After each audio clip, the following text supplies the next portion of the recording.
Not long ago, 100 years ago, we were founded as a place that would invite young men and women to learn about farming and farming communities. And they would come to Morrisville, study for 2 years, and leave. And they would often go back to family farms, or they would assume roles of leadership in a variety of corporate and community organizations. Certainly, as the complexity of the workplace evolved, the nature of academic programs also evolved. And so we had more than just agriculture and home economics.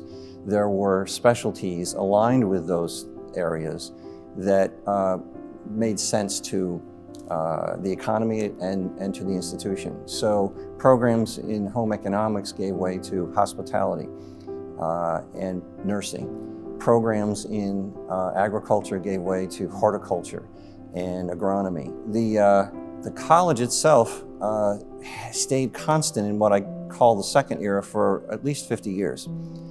From the 20s into the 80s, we offered up AOS, AAS, and AS degrees in fields that were mostly agricultural and technological, hence the name Morrisville Ag and Tech. If there's an important characteristic of that third era that started in the 90s, it was in offering bachelor's programs that still held fast to the DNA elements of preparing students with applied learning in preparation for well-defined careers.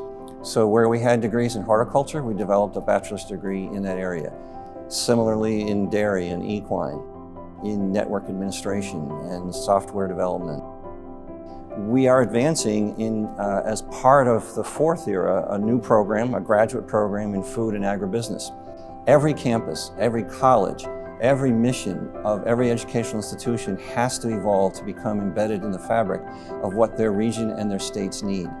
In a similar manner, I think there's almost a grassroots effort for us to legitimize our programs and our role so that we not just prepare graduates for evolving fields, but that we help to define what those fields are, that we help to identify what the boundaries of those opportunities might be, and we prepare students for an imaginative and innovative career. We have to become integrated fully into the social and economic fabric of our community in order for us to be sustainable as an academic institution. That's really the hallmark of the fourth era.